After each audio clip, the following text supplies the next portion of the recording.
हम अध्ययन करने वाले हैं सेंटेंस के बारे में। सेंटेंस को समझने से पहले सबसे पहले हम ये जाने कि सेंटेंस क्या होता है, किसे सेंटेंस कहते हैं। सेंटेंस की परिभाषा होती है, सेंटेंस जो है शब्दों का वैसा समूह है जिससे एक सार्थक अर्थ निकलता है। इसका इंग्लिश में डिफिनीशन है, a sentence is a group of words that makes a complete sense. अर्थात वाक्य जो है, सेंटेंस जो है, वो शब्दों का ऐसा समूह है जिससे एक सार्थक अर्थ निकलता है। अर्थात दो शर्तें हैं, सेंटेंस के निर्माण की दो शर्तें हैं।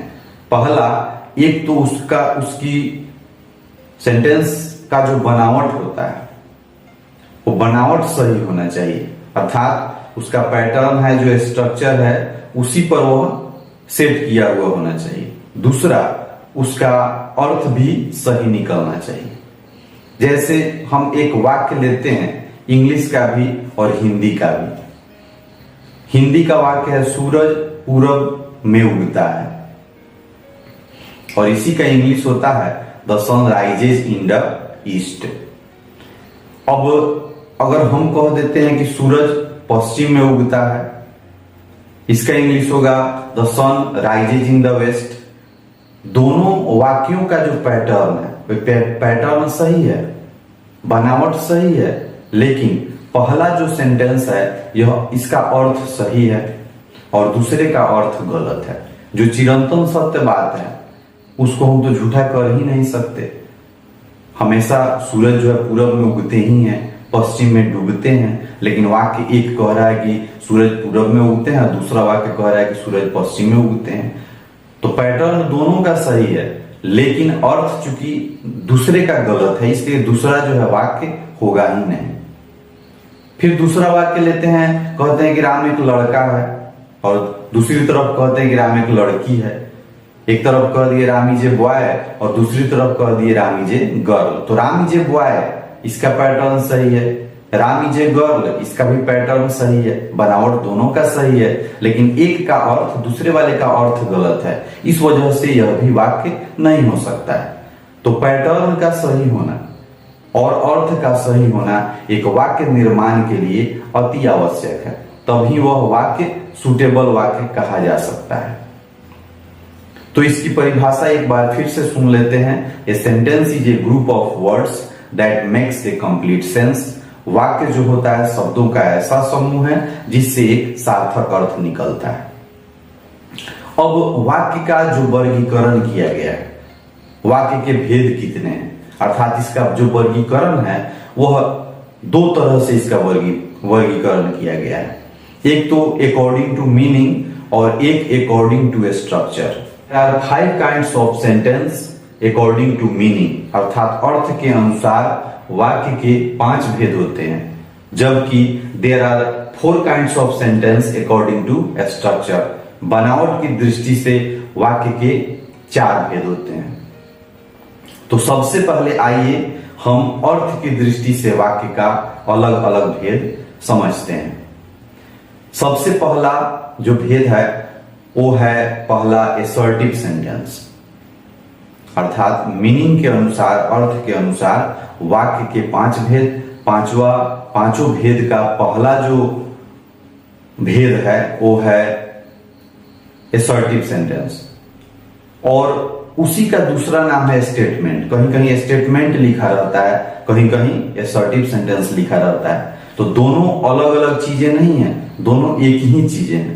हमेशा याद रखेंगे कि असर्टिव सेंटेंस और स्टेटमेंट दोनों एक ही है, जिसका अर्थ होता है कथनात्मक वाक्य, अर्थात जो कथन का बोध कराता है। दूसरा, इंट्रोगेटिव सेंटेंस। इंट्रोगेटिव सेंटेंस का मतलब होता है प्रश्न सूचक वाक्य। तीसरा, इंपरेटिव सेंटेंस, इसका मतलब होता है आज्ञा सूचक वाक्य। चौथा, ऑप्टेटिव सेंटेंस, इसका मतलब होता है प्रार्थना सूचक वाक्य। और पांचवा, एक्सक्लेमेटरी सेंटेंस, जिसका मतलब होता है विस्मय सूचक वाक्य। अब आइए पांचों को हम अलग अलग समझते हैं। पहला जो है एसर्टिव सेंटेंस या स्टेटमेंट, इसकी परिभाषा होती है the sentence that expresses A statement is called assertive sentence. अर्थात जो वाक्य कथन को सूचित करते हैं, अर्थात जिस वाक्य से कथन का बोध होता है, किसी भी तरह के बात का बोध होता है, वो कोई भी बात हो, वाक्य के कहने से पता चलता है कि यह किसी तरह का बात है, तो उस सेंटेंस को हम कहते हैं असर्टिव सेंटेंस या स्टेटमेंट। जैसे Mohan plays cricket, I am going to Patna, you are reading a book, ठीक है, you are not reading a book, you are not going to school. ये जितने भी सेंटेंस है ये सभी असर्टिव हैं। अब असर्टिव के भी दो पार्ट्स होते हैं, असर्टिव सेंटेंस के भी दो भेद होते हैं। पहला अफर्मेटिव या पॉजिटिव, दोनों फिर एक ही है, अफर्मेटिव और पॉजिटिव सेंटेंस, और दूसरा निगेटिव सेंटेंस। असर्टिव के दो पार्ट्स हुए, पहला अफर्मेटिव और निगेटिव सेंटेंस, सॉरी, पहला अफर्मेटिव और पॉजिटिव सेंटेंस और दूसरा निगेटिव सेंटेंस। अफर्मेटिव और पॉजिटिव सेंटेंस क्या है? तो कथन में दो तरह की बातें होती है, एक सकारात्मक बातें और एक नकारात्मक बातें। जैसे मोहन अंग्रेजी पढ़ता है और मोहन अंग्रेजी नहीं पढ़ता है, ये दो तरह की बातें हो गई, दोनों बात ही हैं, एक सकारात्मक है और एक नकारात्मक है।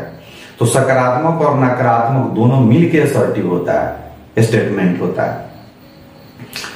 The sentence, the assertive sentence that makes a positive sense is called affirmative sentence। यानी ऐसा assertive sentence, ऐसा स्टेटमेंट जिससे सकारात्मक बातें प्रतीत होती है, जिससे सकारात्मक जो है भाव निकलता है, उसको हम कहते हैं अफर्मेटिव और पॉजिटिव सेंटेंस। जैसे Mohan goes to school, I am reading a story, you are singing a song. बहुत सारे सेंटेंस है जो सभी पॉजिटिव होते हैं। और उसी का दूसरा जो है negative, the assertive sentence that denotes negative sense is called assertive, is called negative sentence. अर्थात नकारात्मक वाक्य वह है जो निगेटिव अर्थ देता है। ऐसा असर्टिव सेंटेंस जिससे नकारात्मक अर्थ निकले तो वह है निगेटिव सेंटेंस। जैसे Mohan does not read English, Mohan अंग्रेजी नहीं पढ़ता है। She is not reading a book, वह किताब नहीं पढ़ रही है। जिसमें नॉट लगा रहे या निगेटिव एक्सप्रेशंस वाले जितने भी शब्द हैं, नेवर, सेल्डम, ये सभी लगे रहे तो उसको हम समझेंगे कि यह निगेटिव सेंटेंस है। दूसरा इंट्रोगेटिव सेंटेंस। इंट्रोगेटिव सेंटेंस का अर्थ हुआ प्रश्न सूचक वाक्य। प्रश्न सूचक वाक्य जो होते हैं वो प्रश्न पूछते हैं। The sentence that ask A question is called interrogative sentence.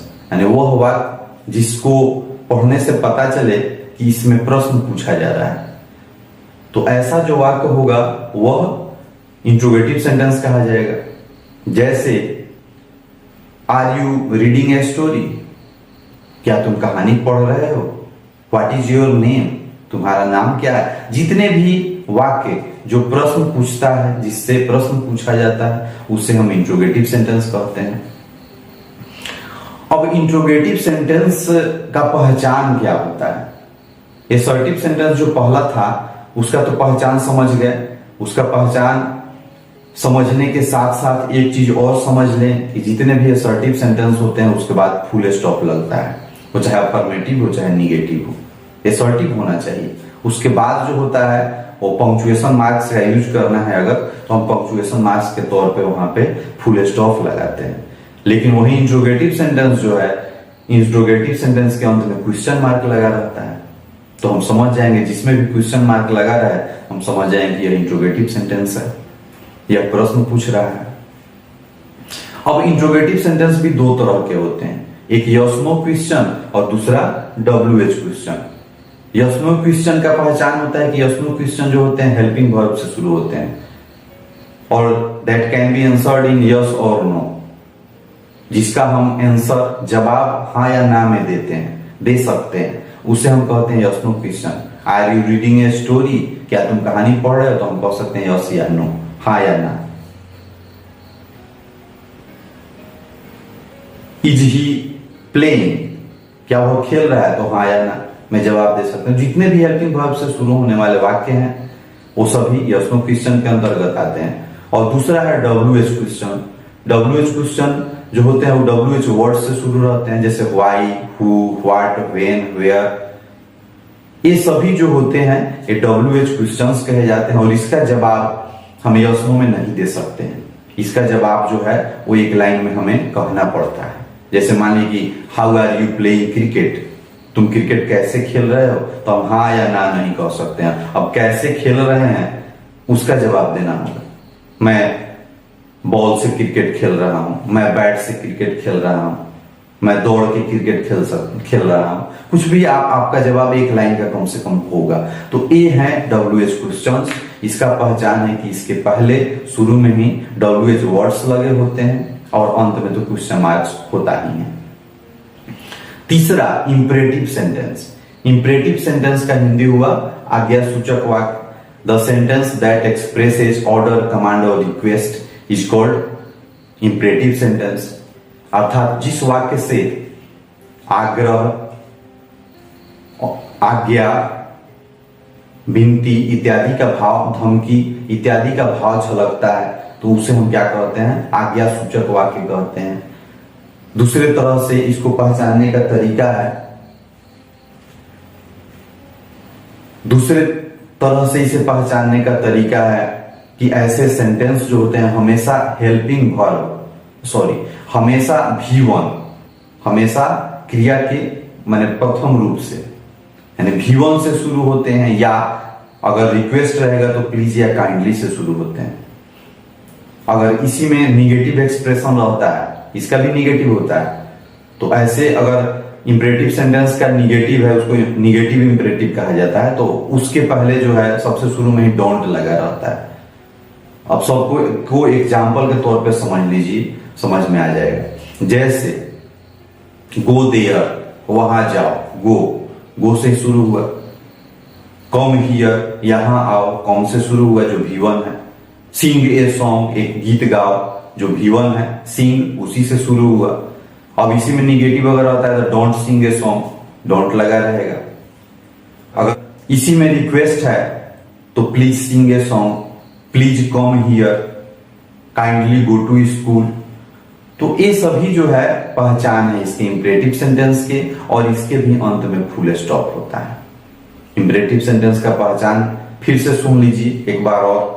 Imperative sentence का पहचान है कि इसके शुरू में या तो V1, नहीं तो डोंट, नहीं तो प्लीज या काइंडली लगा रहता है, और इसके अंत में फुल स्टॉप होता है। चौथा ऑप्टेटिव सेंटेंस। ऑप्टेटिव सेंटेंस का हिंदी हुआ प्रार्थना सूचक वाक्य। The sentence that expresses wish, pray, bless और कर्स। तो ये सभी the sentence that expresses wish, bless, pray और curse is called optative sentence. यानी ऐसा सेंटेंस जिससे प्रार्थना, जिससे आशीर्वाद, जिससे अभिशाप इत्यादि का बोध होता है उसे हम ऑप्टेटिव सेंटेंस कहते हैं। ऑप्टेटिव सेंटेंस का पहचान होता है कि यह मे से शुरू होता है। ऑप्टेटिव सेंटेंस के शुरू में ही मे रहता है, MAY, मे जो मॉडल्स है उसी मे से शुरू रहता है, और अंत में एक्सक्लेमेशन मार्क लगा रहता है। ऑप्टेटिव सेंटेंस के अंत में एक्सक्लेमेशन मार्क्स लगा रहता है। कभी कभी मे लुप्त भी रहता है, वैसी परिस्थितियां बहुत कम आती है, लेकिन ज्यादातर परिस्थितियों में यह मे से ही शुरू रहता है। अगर मे नहीं हो तो भी उसके अंत में एक्सक्लेमेशन मार्क रहेगा। जैसे एक सेंटेंस है, मे गॉड ब्लेस यू, भगवान आपको आशीर्वाद दे, कहीं कहीं लिखा रहता है गॉड ब्लेस यू। तो दोनों परिस्थितियों में मे गॉड ब्लेस यू के बाद भी एक्सक्लेमेशन मार्क लगा रहता है, और गॉड ब्लेस यू के बाद भी एक्सक्लेमेशन मार्क लगा रहता है। तो मे और एक्सक्लेमेशन मार्क अगर दोनों है तब तो कोई दिक्कत ही नहीं है, लेकिन अगर मे नहीं भी है और एक्सक्लेमेशन मार्क लगा है ऐसे सेंटेंस के बाद, तो समझ जाएंगे कि वो भी ऑप्टेटिव सेंटेंस है। और इसका अर्थ ऐसे ही निकलता है, जैसे मे गॉड ब्लेस यू, भगवान आपको आशीर्वाद दे। मे यू डाई, तुम मर जाओ। मे यू लिव लॉन्ग, आप दीर्घायु हो। तो ऐसा ऐसा वाक्य जो होता है ऑप्टेटिव सेंटेंस का होता है। लास्ट जो है उसका नाम होता है एक्सक्लेमेटरी सेंटेंस, अर्थात विस्मय सूचक वाक्य। The sentence that expresses some sudden feeling of hurt is called exclamatory sentence. ऐसा सेंटेंस जिससे दिल की आकस्मिक उद्गार का बोध हो। एक्सक्लेमेटरी सेंटेंस अचानक मुंह से निकल जाता है, अर्थात हम कोई चीज अगर आश्चर्यजनक देखे तो भी निकल गया, कोई दुखदाई चीज हमको अनुभूति उसकी हुई, दुख की अनुभूति होती है उसमें भी निकल गया, खूब खुश हुए उसमें भी निकल गया। तो ऐसा जो वाक्य होता है वो अचानक दिल से निकलता है और यही एक्सक्लेमेटरी सेंटेंस कहे जाते हैं। अब इसका पहचान क्या है? तो एक्सक्लेमेटरी सेंटेंस के शुरू में हाउ या व्हाट लगा रहेगा और अंत में एक्सक्लेमेशन मार्क रहता है। जैसे how dark the night is, कैसी अंधेरी रात है, what a beautiful picture it is, कैसी सुंदर तस्वीर है यह। तो ऐसा ऐसा वाक्य जो होता है एक्सक्लेमेटरी सेंटेंस होता है और इसके भी अंत में एक्सक्लेमेशन मार्क लगा रहता है। अब इसमें एक बात और ध्यान देने वाली है कि कहीं कहीं एक्सक्लेमेटरी कुछ वर्ड्स होते हैं वे शुरू में ही लगे रहते हैं, तो ऐसी परिस्थिति में हाउ और व्हाट नहीं लगा रहता है। जैसे ओह ही डाइड, तो ऐसे वाक्य की खूबी ये होती है कि एक्सक्लेमेटरी जो वर्ड होते हैं उसी के बाद एक्सक्लेमेशन मार्क लगा रहता है और बाकी जो मेन सेंटेंस होता है उसके अंत में फुल स्टॉप लगा रहता है। जैसे ओह ही डाइड, तो ओह के बाद ही एक्सक्लेमेशन मार्क लगेगा और ही डाइड के बाद फुल स्टॉप लगेगा। Hurray we have won the match, hurray जो एक्सप्रेशन है वो बताता है खुशी को, तो hurray we have won the match, तो हुर्रे के बाद जो है एक्सक्लेमेशन मार्क लगेगा, we have won the match के बाद फुल स्टॉप लगेगा। इन सब बातों पर ध्यान रखते हुए तब इस सेंटेंस को लिखा जाता है। अब एक्सक्लेमेटरी सेंटेंस के जो कुछ एक्सक्लेमेटरी वर्ड्स हैं, एक्सक्लेमेटरी वर्ड्स जो होते हैं उसके बारे में जान ले कौन क्या दर्शाता है। ओह, आह और अलास, ये तीन जो वर्ड्स हैं यह दुख को सूचित करते हैं। ओह, आह और अलास। दूसरा ब्रेवो, BRAVO, ब्रेवो जो होता है वह शाबाशी का बोध कराता है, किसी को शाबाशी देना हो तो ब्रेवो कहेंगे। तीसरा हुर्रे, हुर्रे अगर जो है अगर खुशी का बोध होता है तो हुर्रे का प्रयोग किया जाता है वहां पे। और अगर घृणा का भाव व्यक्त करना है तो फाई फाई का प्रयोग किया जाता है, फाई फाई, वो घृणा का बोध कराता है। तो कुल मिलाकर के हम पूर्ण सेंटेंस का अध्ययन कर लिए। ये जितने भी हुए यह अकॉर्डिंग टू मीनिंग हुए, अर्थ के अनुसार हुए। वैसे अकॉर्डिंग टू स्ट्रक्चर जो है फिर जो है कभी हम इसकी चर्चा करेंगे। तब तक के लिए बस इतना ही। धन्यवाद।